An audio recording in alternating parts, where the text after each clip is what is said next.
Assalamualaikum warahmatullahi wabarakatuh. Kita jumpa lagi. Siapa ya yang suka tanaman hias? Atau bahkan mungkin punya kebun kecil di rumah?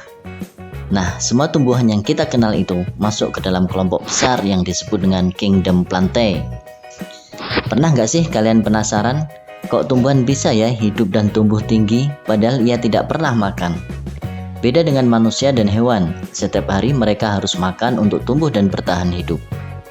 Nah, sebenarnya tumbuhan juga makan loh, hanya saja dia tidak membutuhkan makhluk hidup lain untuk dimakan. Tumbuhan bisa menghasilkan makanan sendiri, yaitu melalui proses fotosintesis. Yuk kita belajar lebih dalam tentang teman-teman hijau kita ini. Kita bakal bahas mulai dari yang paling kecil sampai yang paling besar, dari yang punya bunga warna-warni sampai yang buahnya segar. Organisme yang digolongkan ke dalam Kingdom Plantae memiliki karakteristik yaitu eukariotik, sama seperti kingdom lainnya. Tentunya selain kingdom Monera ya. Plantae juga berdinding sel sama seperti fungi. Bedanya, Plantae memiliki dinding sel yang komponen utamanya tersusun dari selulosa, sedangkan fungi tersusun dari kitin. Plantae memiliki organel kloroplas. Kloroplas inilah yang berperan sebagai tempat terjadinya fotosintesis. Fotosintesis yaitu proses pembuatan makanan sendiri. Fotosintesis membutuhkan bahan berupa karbon dioksida, air, serta cahaya untuk menghasilkan glukosa. Proses fotosintesis ini terjadi di kloroplas. Hanya Kingdom Plantae serta alga lah yang memiliki kloroplas dan bisa melakukan fotosintesis. Karena kemampuan fotosintesisnya inilah, maka Plantae berperan sangat penting bagi kehidupan, yaitu sebagai produsen. Ia merupakan sumber makanan bagi organisme lainnya. Kingdom Plantae merupakan organisme multiseluler dan jaringan yang terbentuk jauh lebih kompleks dibandingkan dengan Kingdom Protista ataupun fungi. Sebagian besar Plantae memiliki jaringan yang sudah terdiferensiasi menjadi organ akar, batang, dan daun sejati. Kingdom Plantae berdasarkan ada dan tidaknya pembuluh vaskuler dibedakan menjadi dua, yaitu Bryophyta atau lumut dan Tracheophyta. Bryophyta merupakan tumbuhan yang tidak memiliki pembuluh vaskuler atau tidak memiliki pembuluh angkut xilem dan phloem. Bryophyta tidak memiliki akar, batang, dan daun sejati, meskipun dia punya bagian-bagian yang menyerupai akar, menyerupai batang, dan menyerupai daun. Bryophyta dikelompokkan menjadi tiga, yaitu lumut hati, lumut tanduk, dan lumut daun. Lumut hati atau Hepaticopsida, sesuai dengan namanya, bentuk lumut ini seperti hati manusia. Contohnya adalah genus Markhantia. Sedangkan lumut tanduk atau Anthoceratopsida, sesuai dengan namanya, ia memiliki bentuk panjang menyerupai tanduk. Contohnya adalah genus Anthoceros. Kemudian yang ketiga, lumut daun atau Bryopsida. Lumut jenis ini merupakan lumut sejati karena memiliki bentuk tubuh yang menyerupai akar, menyerupai batang, dan menyerupai daun, meskipun belum berbentuk organ akar, batang, dan daun sejati. Mereka hidup berkelompok dan membentuk hamparan tebal. Lumut daun ini sering dijumpai di sekitar kita. Contohnya adalah sphagnum. Kita kembali ke tumbuhan Tracheophyta. Tracheophyta merupakan tumbuhan yang berpembuluh vaskuler, yaitu memiliki pembuluh angkut berupa xilem dan phloem. Tumbuhan Tracheophyta disebut juga tumbuhan Cormophyta, yaitu tumbuhan yang memiliki akar, batang, dan daun sejati. Tracheophyta berdasarkan alat reproduksinya terbagi menjadi dua, yaitu Pteridophyta dan Spermatophyta. Pteridophyta yaitu tumbuhan yang bereproduksi dengan menghasilkan spora, sedangkan Spermatophyta menghasilkan biji. Pteridophyta atau disebut tumbuhan paku memiliki jaringan pengangkut dan organ sejati, serta berkembang biak dengan spora, tetapi tidak mempunyai biji.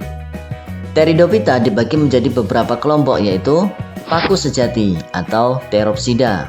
Yang kedua, paku purba atau Silopsida.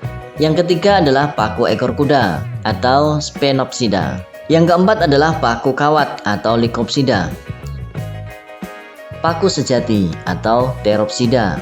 Biasanya nih kalau daun muda tumbuhnya daunnya menggulung gitu. Di antara jenis tumbuhan paku lainnya, jenis ini yang paling banyak spesiesnya. Contohnya adalah Adiantum suneatum. Yang kedua, paku purba atau Silopsida. Sesuai dengan nama tersebut, tumbuhan ini sudah hampir punah memang. Kalau tadi jenis Pteropsida adalah yang paling banyak spesiesnya, kalau yang Silopsida ini adalah tumbuhan yang paling sedikit spesiesnya karena hampir punah tadi. Contohnya adalah Rhynia mayor. Yang ketiga adalah paku ekor kuda atau Sphenopsida. Klasifikasi tumbuhan paku yang satu ini memiliki bentuk batang seperti ekor kuda. Mereka hanya menghasilkan satu jenis spora saja, yaitu disebut dengan homospora. Habitatnya ada di daerah subtropis dan lembab. Contohnya adalah Equisetum. Yang keempat adalah paku kawat atau Lycopsida. Paku kawat atau Lycopsida merupakan jenis tumbuhan paku yang termasuk heterospora atau dapat menghasilkan dua macam spora. Contohnya adalah Lycopodium. Selanjutnya Spermatophyta. Spermatophyta, sperma itu artinya biji, pita itu artinya tumbuhan. Jadi Spermatophyta adalah tumbuhan berbiji. Tentu saja merupakan tumbuhan yang menghasilkan biji. Nah, biji sendiri adalah hasil pembuahan antara putik dan benang sari. Dari biji itulah akan tumbuh menjadi tumbuhan baru. Jenis Spermatophyta terbagi menjadi dua, yaitu tumbuhan berbiji terbuka atau disebut dengan Gymnospermae dan tumbuhan berbiji tertutup atau disebut dengan Angiospermae. Tumbuhan berbiji terbuka atau Gymnospermae ini merupakan tumbuhan yang bijinya tidak ditutupi oleh bakal buah. Ciri-cirinya tidak memiliki bunga sejati, daun sempit, tebal, dan kaku. Selanjutnya memiliki alat perkembangan yang berbentuk kerucut atau strobilus dan memiliki alat kelamin terpisah. Oh iya, batang dan akarnya berkambium sehingga bisa tumbuh besar dan juga bercabang. Akarnya juga merupakan akar tunggang. Pada tumbuhan biji terbuka juga diklasifikasikan lagi menjadi 4 kelas, yaitu ada Cycadinae. Contohnya adalah pohon sikas atau pakis haji. Kemudian ada Ginkgoinae, contohnya adalah Ginkgo biloba. Kemudian ada Gnetinae, contohnya adalah pohon melinjo. Dan yang keempat ada Coniferinae, contohnya adalah pohon damar. Kita ke tumbuhan berbiji tertutup atau disebut dengan Angiospermae.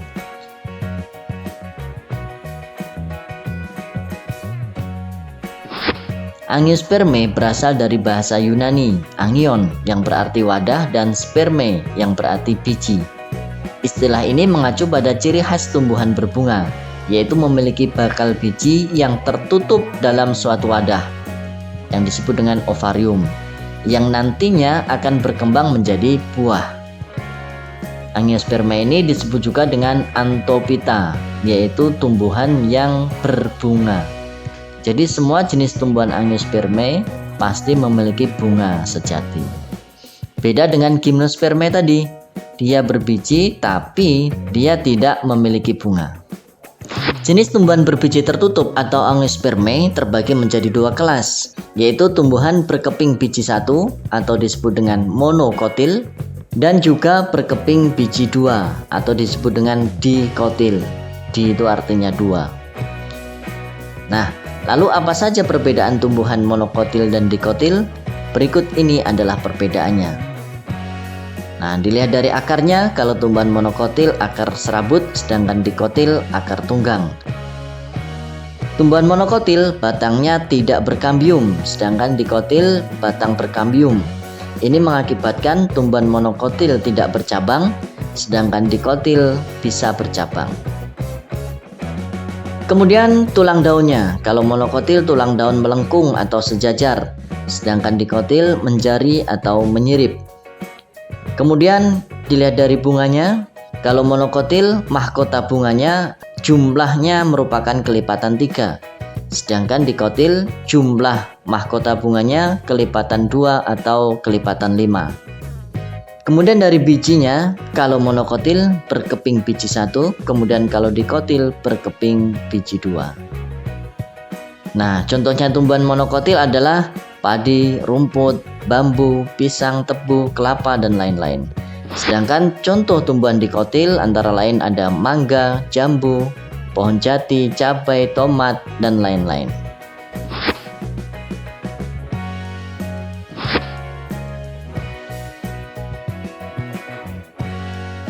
Demikian, semoga bermanfaat.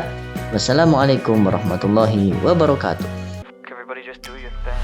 Wake up, today's gonna be a good day.